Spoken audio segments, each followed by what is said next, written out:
Would you mind not coming to the wedding? You're a high school dropout. It's embarrassing. I never thought my own son would say something like this to me. Was it my fault for the way I raised him? Is it because I dropped out of school? Or has my son lost his way? My mind went blank, and it felt like something inside me just snapped. I'm Anastasia. I'll be turning 45 this year. You could say my life has been a turbulent journey. When I was 7, my parents passed away in an unfortunate accident. They had been in a bike crash, and by the time I got to the hospital, they were already gone. To be honest, I don't remember much about that time. The feeling of being left behind was more overwhelming than the sadness. My grandparents and relatives took care of the funeral arrangements. I just sat there. I held the doll my dad bought me and wore the hairpiece my mom made, just sitting like a statue. Then I was taken in by uncle and aunt. Living with them, whom I hadn't been close to, felt awkward. I couldn't treat them like my real parents, and the emotional distance grew wider. On top of that, uncle and aunt didn't get along, and the atmosphere at home was always tense. I was thankful they took me in, but it was not a comfortable place to be. I wanted out. So when it came time to graduate middle school, I made a choice. I decided not to go to high school and instead got a job. Uncle and aunt seemed relieved when I left. I found work in a factory. I chose it because they would hire a dropout, and they offered housing. The work was exhausting, sorting pants, unloading cargo, and other manual labor. That's where I met Daniel. He was 2 years older and mentored me at work.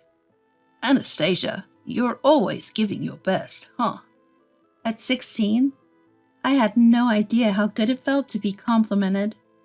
Looking back, I was never really praised by teachers or family growing up. But then I met Daniel, and we clicked right away. We got married when I turned 20. Daniel truly loved me and was always by my side, despite how lonely I used to be. My in-laws were understanding too, never mocking me for dropping out of school. "You've had it rough. Good job getting through it," they'd say. A year later, we were blessed with our son Henry. However, after giving birth, my health didn't bounce back right away. Dizziness and lightheadedness became frequent, making work at the factory difficult. I asked my employer for an office job, but there were no openings. "Sorry, we can't accommodate that right now," they said. There was the option to transfer to another branch, but it was over an hour away from home. With young Henry to consider, commuting wasn't feasible. After discussing it with Daniel, I left my job of 8 years. "You've done your part, Anastasia. You should rest now. I'll pick up the slack," Daniel reassured me. Daniel was indeed working his tail off, just like he said he would. Not only that, he was considerate of my poor health and willingly stepped up to handle childcare and housework. Tragically, Daniel fell ill and passed away when Henry was just 4 years old. More than grief, I felt a strong sense of responsibility. Daniel was gone, and it was up to me to raise Henry on my own. I started job hunting right away, but with no qualifications and a dropout status, nobody would hire me. I was desperate. Maybe I should have gone back to school for some training, but at that time, I was too preoccupied with raising Henry. While full-time jobs were out of reach, I managed to find part-time work inspecting products at a food factory. With my salary and various allowances, plus Daniel's inheritance, we managed to get by. Our mortgage got covered by personal credit insurance, which was a big relief. Father-in-law and mother-in-law offered us financial help, but it's not like they had money to spare. I respectfully declined. Kind father-in-law and mother-in-law, who always watched over Daniel and me warmly. I wanted them to live their later years without worrying about money. I made up my mind to live on. Just Henry and me. From that point on, saying I lived for Henry wouldn't be an exaggeration. I didn't want Henry to feel poor or lonely. If he wanted to watch a baseball game, we went to major league games. If he wanted to go to a tutoring school, I made it happen. Money and time were no object when it came to his needs and dreams. Without a father, I wanted to love him as much as I could. That was my sole focus. I took on part-time jobs and even side gigs to earn a little money. You know what they say, every little bit helps, and it's true. I managed to save up $30,000 from those side gigs over 15 years. When Henry said he wanted to go to college, we were able to send him thanks to Daniel's inheritance and my savings. But most of all, Henry's brilliance earned him a scholarship, which helped a lot. Good job, Henry. I praised my son as much as I could. Henry seemed shy, but happy. He gained confidence, getting academic awards in college and receiving high praise for his research papers. It was wonderful to see. However, Henry started to change, and not in a good way. People are just stupid. Like that guy. He's nowhere near as smart as me, but acts all high and mighty. Henry began to belittle and mock others. He gained arrogance along with his newfound confidence. Henry, you shouldn't say things like that. Mom, listen. Intelligence is what matters in this world. People like me are right. Even towards me, his own mother, Henry's attitude started to change. I figured he was still young, and a bit of arrogance was natural. But then he took a weird turn. So, where did Dad and you go to college? Henry asked me one evening at dinner. Your late dad finished high school, and I dropped out, so neither of us went to college. What? Dropped out? Are you serious? In this day and age? Henry's eyes widened, his face full of disbelief. He probably didn't know about our educational backgrounds, since we never discussed mine or Daniel's past with him. But was it really that shocking? The disdainful look Henry gave me is something I'll never forget. How can you even boss me around? You're just a dropout. I can't even think of you as my mother anymore. His words left me speechless. Henry, watch your mouth. Shut up. Don't talk back, you dropout. Henry's shouting echoed throughout the house. From that moment on, he made it a point to belittle me for being a dropout at every opportunity. So, because you're a dropout, you couldn't even get a decent job? Don't you think that's really messed up in today's world? What do you think? Are you jealous of me, an excellent college grad? Initially, I was hard on him. But Henry stood firm, refusing to consider dropping out, and eventually I stopped saying anything. Then Henry moved out as soon as he got a job. He'd hang up abruptly whenever I did reach out, so I decided to limit contact. I thought he'd come to realize his mistakes someday. I was convinced he'd eventually realize his mistakes. But then, on an unexpected day, I got a rare call from Henry. Can I come over? He asked. Elated by the rare chance to see my son, I happily said yes. When he was living at home, Henry was always in a foul mood.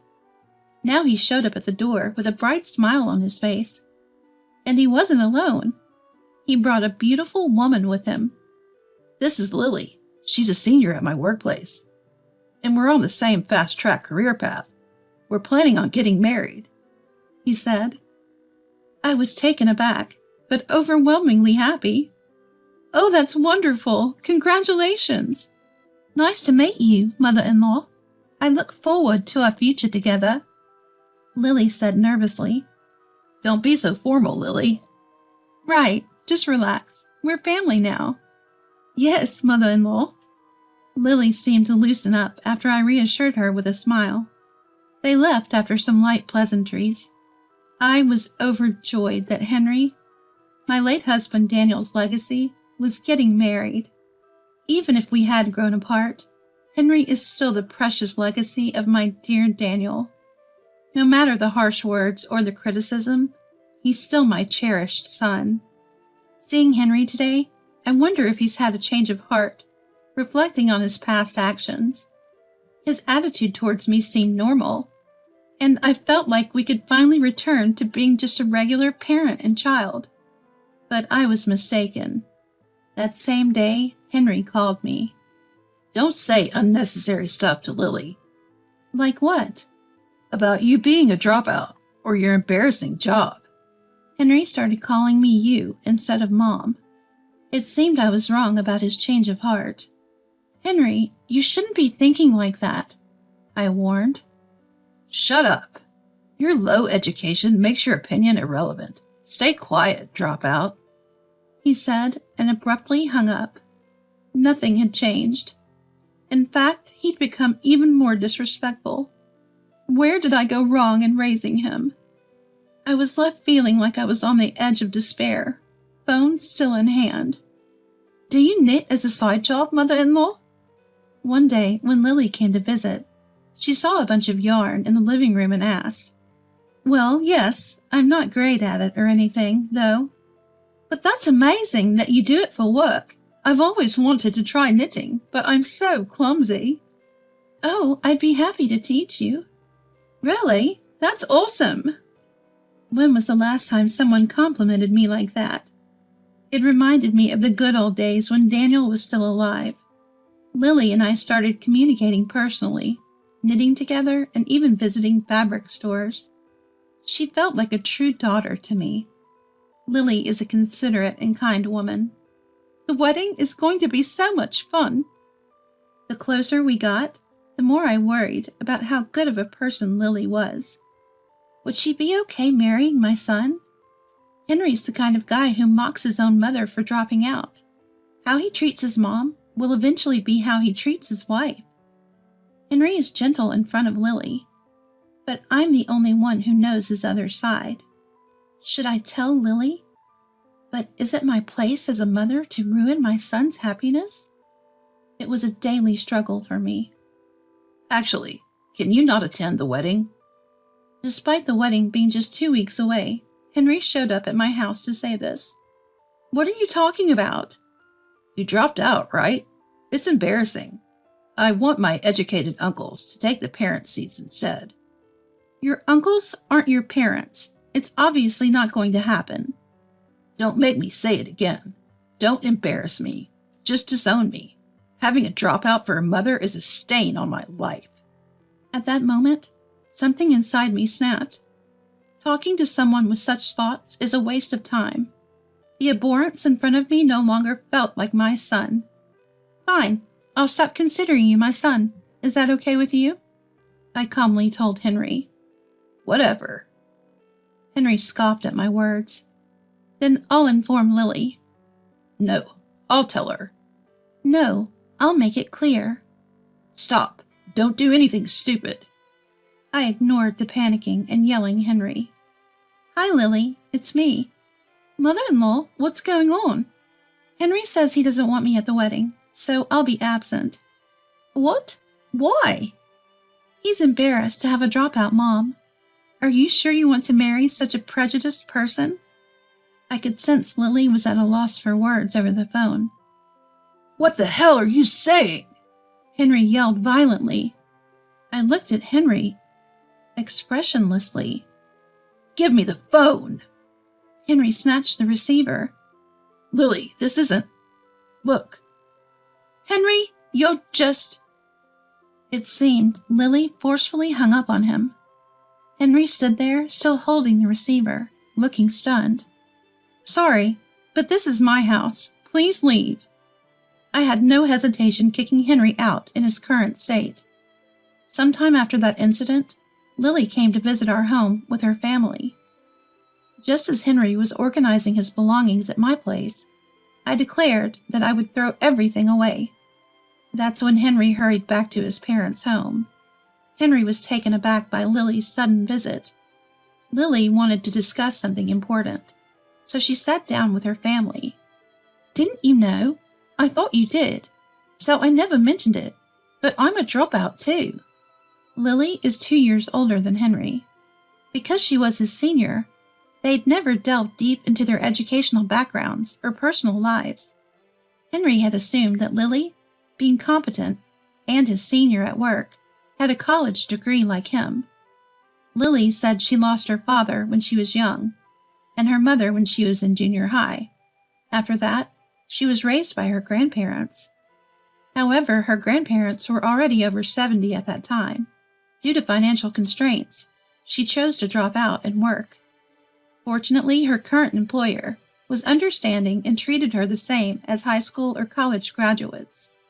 Her grandparents had passed away, and she had told Henry beforehand that her uncle and aunt would attend the wedding. "I'm shocked that you're such a bigot," said Lily.